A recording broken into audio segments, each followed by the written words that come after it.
can be here. So cool. Today I'm gonna go over tonality. I think the thing is we all use the same script for the most part. I know some people who have been here a little while don't really use the script, but because they go through the same process every time, right? So after you do it 10,000 times, you don't really have to necessarily read the same thing anymore. But Brian and Vicky, who have been here for a long time, they have really they've done it so many times that they understand what to say through each pass. So I want to cover tonality because tonality is so important. And the reason why I say I'm talking about the script here is because if we all use the same words and some people get deals and others don't, and we're all kind of working the same leads, right? Like granted, some leads may be partway through the sales process. So when we get people who are just like, they buy right away, they kind of come in already sold, right? Like they come into the sales process and they're sort of already sold on it.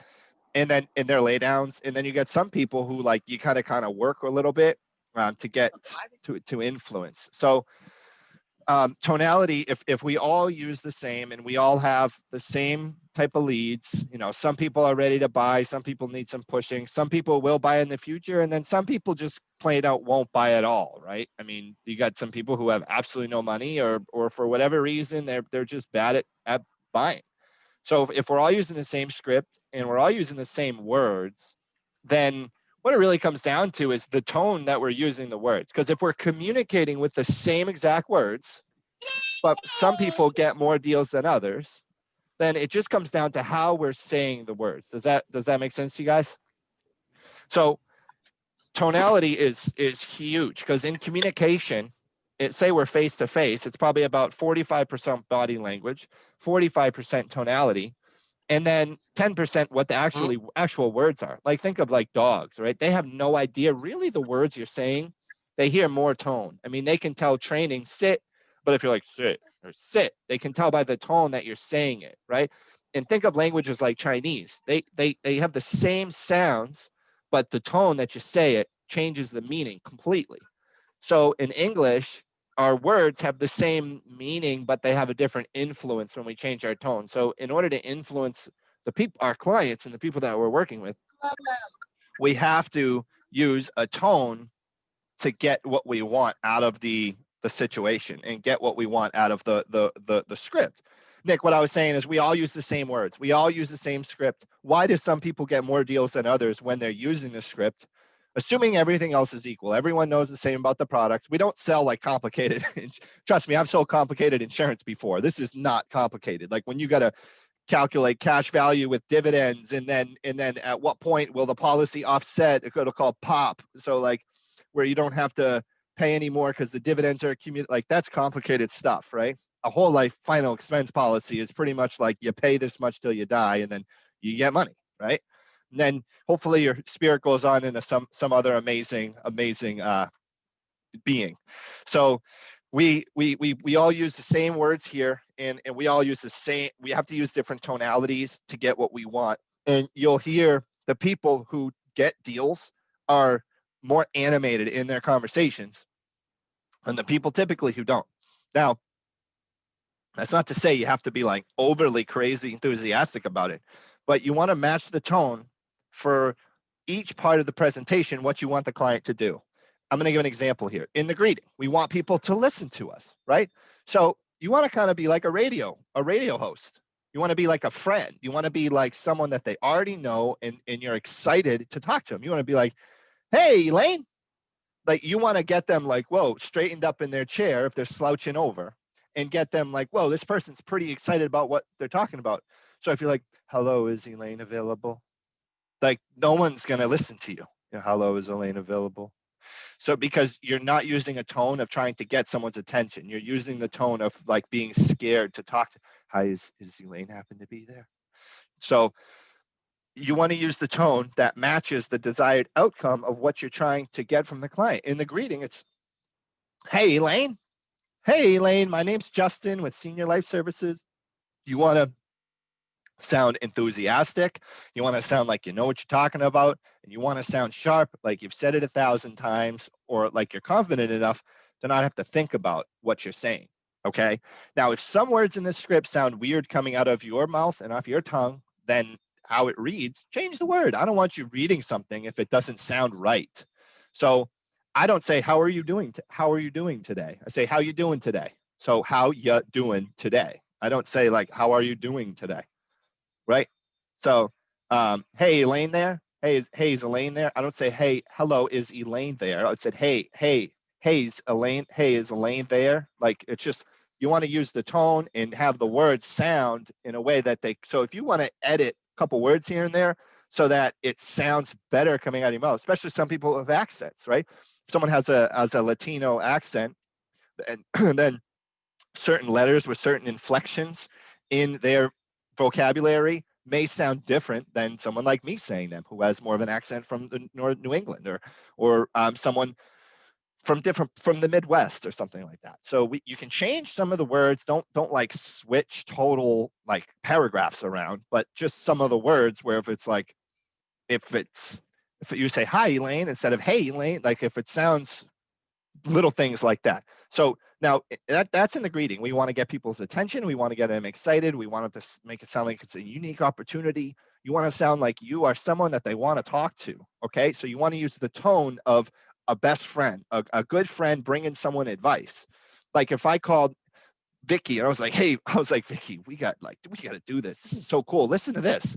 You want to take on that same tonality. You're talking to a friend, you're bringing them something valuable, and it's a unique thing, and you know what you're talking about, and you're excited. I was talking to one of our newer agents, Candy. She's a vegan, and she was saying that she's like, if I was telling someone about the diet that I'm on, she's like, I would be like so all into it. And same with me. If I'm talking about video games or working out, you got to have that same tone. You can even like in your head think about something that you really like, and it will help you put that out as you're speaking. Okay. I'm going to move into the next part here. I'm going to review with Danilo real quick. So Danilo, what I was saying is that we all use the same words in the script, right? And the reason why some people get deals per se and other people don't, a lot of it just comes down to the tonality that we're using in the presentation. Bottom line, if you're using the same words, all things equal, we all know about the programs at this point, and we're all doing the same rebuttals and everything else. It comes down to how you're saying it, not what you're saying, because we're all saying the same thing. So in the beginning, we want to use the tonality of a friend bringing something valuable and something that is prized and something that's unique and a unique opportunity, enthusiasm, energetic. You want to be sharp. You want to be an expert in what you're talking about. Okay, you want to come off as, hey, I'm enthusiastic, and I know what that you want to use the enthusiastic best friend bringing someone advice tone. Hey, Elaine, this is Justin with Senior Life Services. And the reason for my call is that you recently requested some information, and we go through that, right? Now, the next part, when we're going into the rapport building, we want to use a tone of inquisition or like trying to learn a little bit about someone. So a curious tone, hey Elaine, how's it going over there in Tampa this morning? How is it going over there in Tampa this morning? That you want to use a curious tone because you're trying to extract answers, right? So it's like if you get mad, like I was saying, if you get upset at your dog and you say bad dog, they're gonna know from your tone that you're upset with them, right? They're even like little kids that don't understand language yet, the words. They know tone. They know when mom or dad are mad, and they know when mom or dad are happy, right? From the tone. So our clients, we coax them into doing things through the tone that we give. It's linguistics and psychology, and it's pretty basic, but that's why I said if you're trying to teach someone something, you can kind of take on the tone of almost like you're reading a kid a book. I look at it as like you want to be engaging and slow. So when you're asking the rapport building questions and the fact finding questions, you want to have a curious tone. Hey, I'm interested, a curious, truly interested, a genuine tone. Like your tone has to be, I am curious about you and what you're going through right now, right?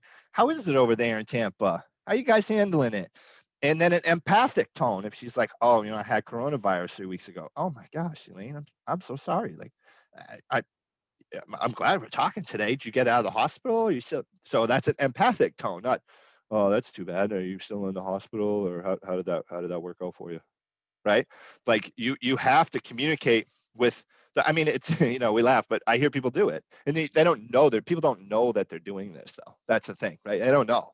Just it happens, and we don't really know that we're doing this sometimes. And I realize listening to videos on tonality that I do it. I'm a very animated, emotional, passionate person, so it's like I just do it because I'm that excited about things. And some people are excited, but they don't express it in their tone. So we got to learn how to do that. Now that's in the fact finding and the rapport building. Have a curious tone. When someone answers something that is an accomplishment, oh yeah, I quit smoking 3 years ago. So, oh, okay, well, it looks like you get the non-smoker rating then. No, like you want to have a tone of praise, right? Wow, that's great. Congratulations. How'd you do that? Most people I speak to, they say they're going to quit for their life insurance policy and they end up dying before they get in touch with them again. Or I don't say that, but you know, like most people say they're going to quit for their life insurance, but they didn't do that. So how'd you quit? And then a tone of curiosity. How did you do it? So you want to use the tone that matches the way you want the person to feel. Like your tone has to dictate the way that they're going to respond to you. So empathy, praise, or hope, a tone of hopefulness, right? If they say, oh, you know, my wife died 5 years ago, say empathy. Wow, man, I'm so sorry. That is not easy to deal with, and I lost my mom. It's a totally different situation, but it's death, you know. But you know, I promise that, you know, you got a lot of our clients are spiritual, religious. So you know, I know you have the big man upstairs looking down over you, and even though if it doesn't make sense, there's a rhyme and reason for everything. And like, you know, use the tone of hope, empathy, praise when someone answers a question. So you have to match the acknowledgement. Not, oh, that's too bad. What'd she die from, right? Like, man, I'm so sorry. How did it happen? Was she in curiosity, empathic curiosity, right? How did it happen? Was she sick? Was it sudden?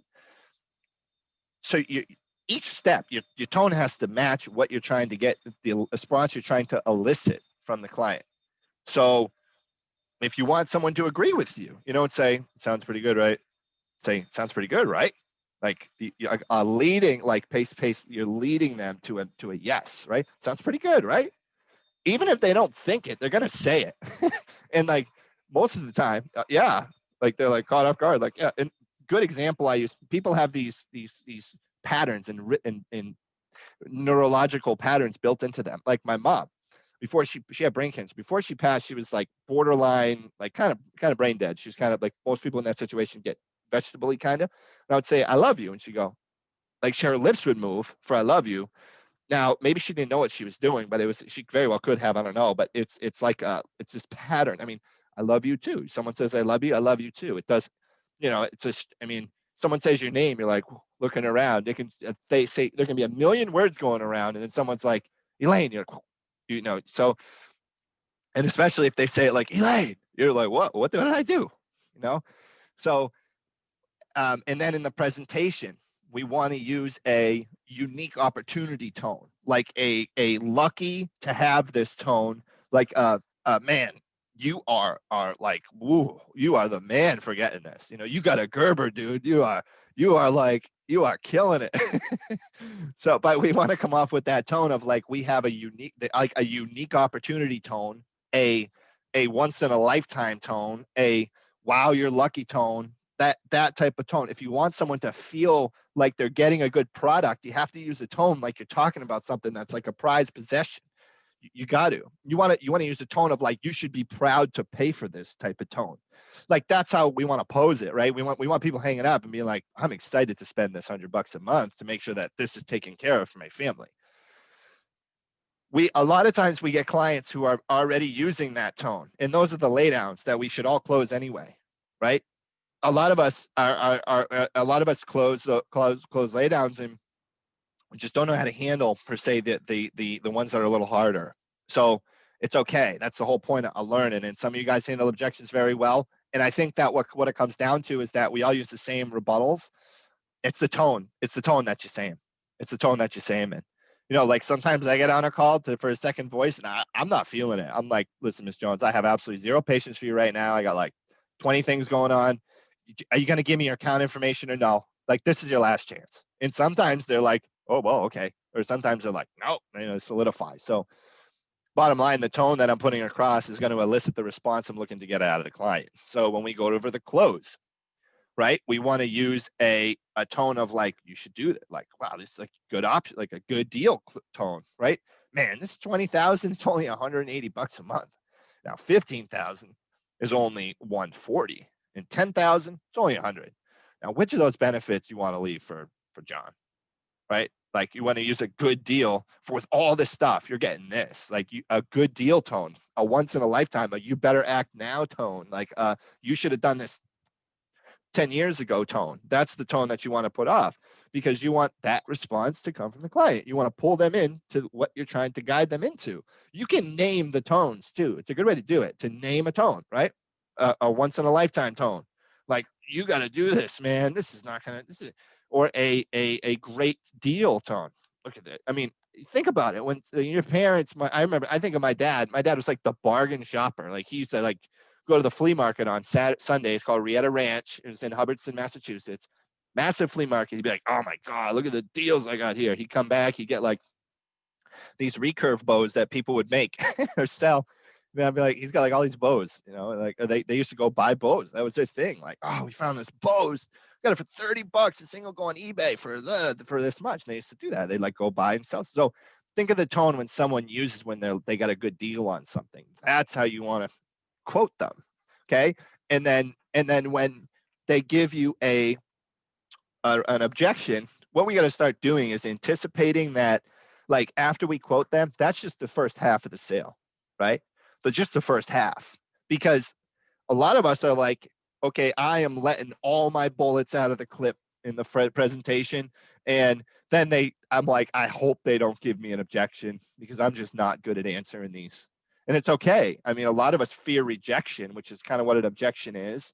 So there's that conflict, and it's a weird situation where you have to handle emotions differently. So it's only natural that we're brought up to, we're almost nurtured to not be able to handle objections, right? Because as a kid, like, don't argue with me, you know, don't argue with me. This is how it is. And like, don't, you know, don't push, like, don't be pushy. And so we're kind of taught to not handle objections when we're children, because we get so good at it. Like, a 6-year-old kid is like the best at handling objections. You know, Dad, I want that candy bar. No, you can't have it. But why? Because it's sugar. Why is sugar bad? Because it's not good for you. Well, it tastes good. Well, why does it taste good if it's not good for me? Well, because sometimes not everything that's good is good for you. Well, just like one bite, you know, right? Like, well, if you buy it, I'll only have one bite. I won't have the whole thing. We can save it for later. Okay, fine, one bite, you know. So like, Danny's laughing because he knows what I'm talking about. He's got a little kid. Maybe I don't know if your son can talk yet, but like, he's probably already doing stuff like that. So think about when we're like, kids are like the best at getting their way. You know, I used to be like, Dad, can I get $100 to go to the movies? He'd be like, $100? Whoa.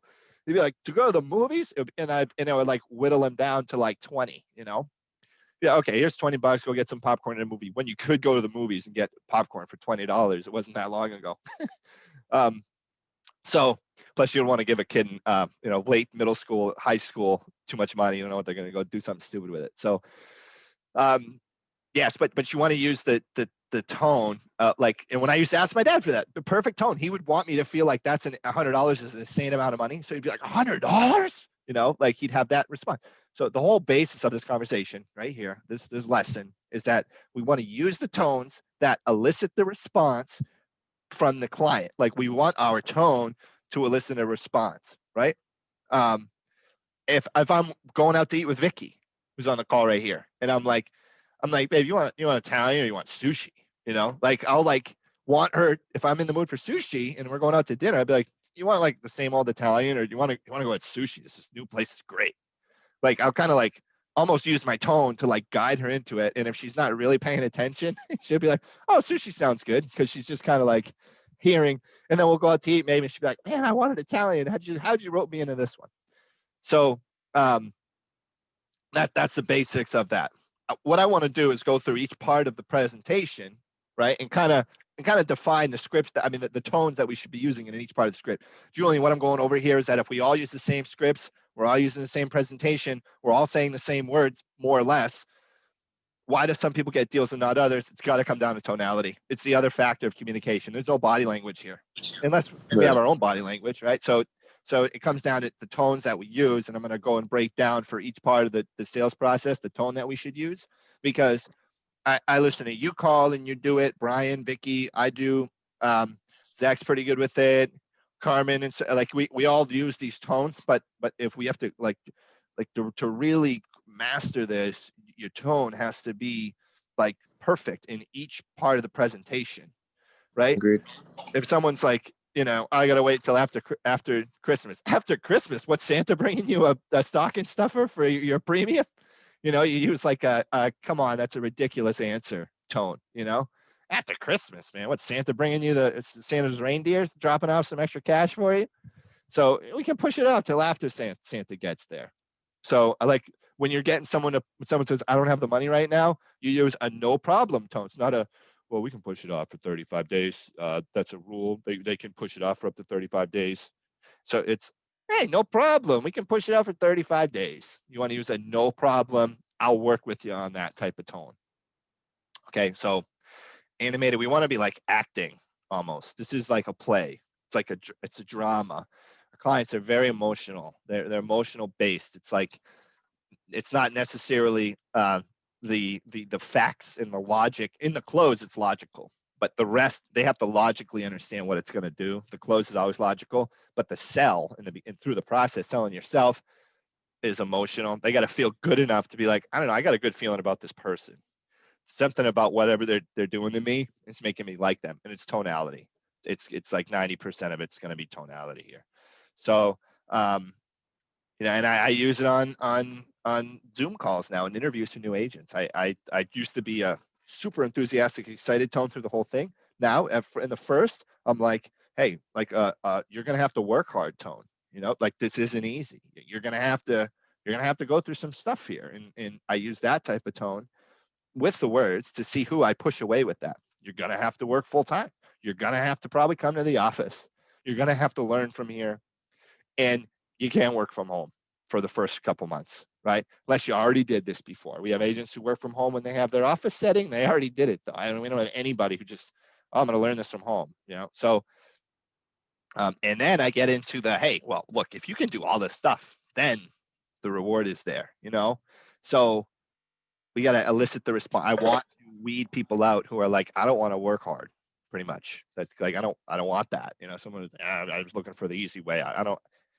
There's no easy way out in insurance. There's absolutely no way, So, yeah, that's it. Cool. Thank you so much. Anybody have any questions about that? I know we have our other meeting coming up. Josh Bell, what's up, man? Ringing bells in SLS right now. Deck the halls with bells of Josh and just ring them. Thanks, hey dude. man, you've been having a lot of success, Josh. What's it come down to? I think your enthusiasm and your hard work are what it comes down to. But let's see if you got any tricks up the sleeve, because sometimes a lot of agents look for as 1099ers, we look for shortcuts and everything. So any tips that you can give us? I would say for me, this kind of sounds weird, and it sounds a little bit like I don't know, like a little like weird, but I just like, for me, I just don't eat. I don't take breaks.